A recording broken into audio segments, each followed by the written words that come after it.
Akalulu k'abavubuka ettaka Jjunge Village katandikidde mu maanyi wabula gye biggweredde nga akalulu kano kasaziddwamu.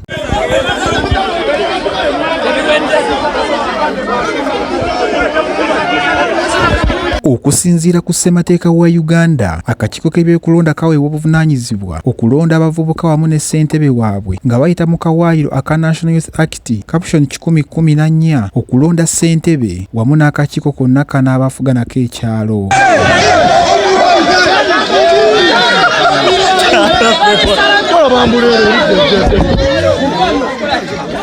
Skype TV weetuukidde mu kifo kino wabadde walondebwa abadde akulidde akakiiko k'ebyokulonda mu kifo ekyo asoose kebera balonzi bamwe bali mu nkalala z'abalonzi mu register.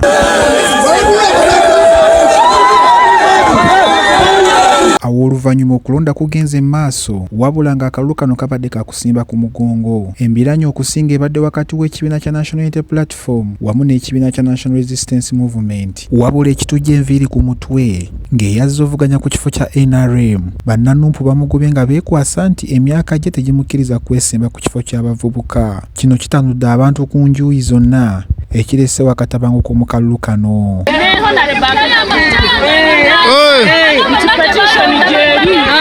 Omwana mukulu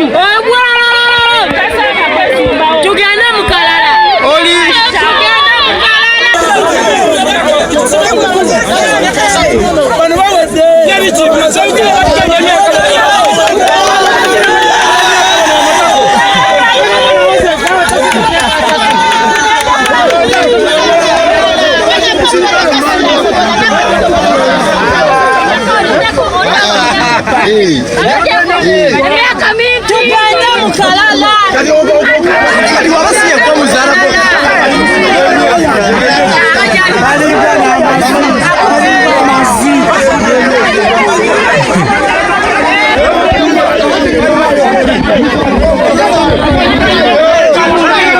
Omu ku bawagizi b'ekibiina kya National Unity Platform alabiddwako ng'essanyu alina lingi nga ne vibe ziri waggulu nnyo.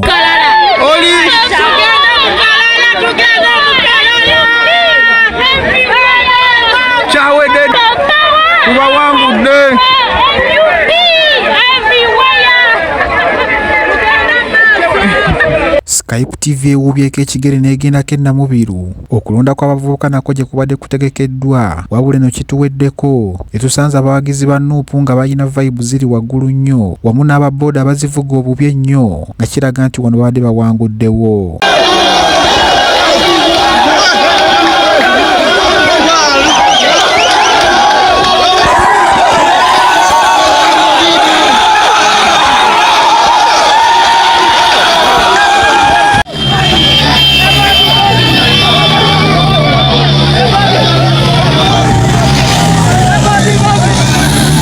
Essanyu lyetusanze mu kifo kino ng'abadde avuganya ku bwa ssentebe bamusitudde waggulu mu bbanga.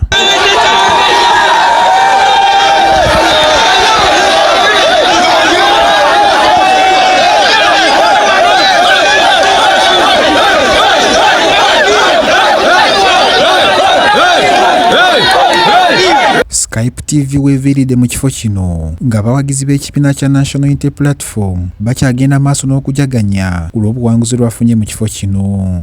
Wabula ggwe omulungi nkusaba ofollowing channel eno eya Skype TV. Eric Banze nakusakidde eggulire lino ku lwa Skype TV.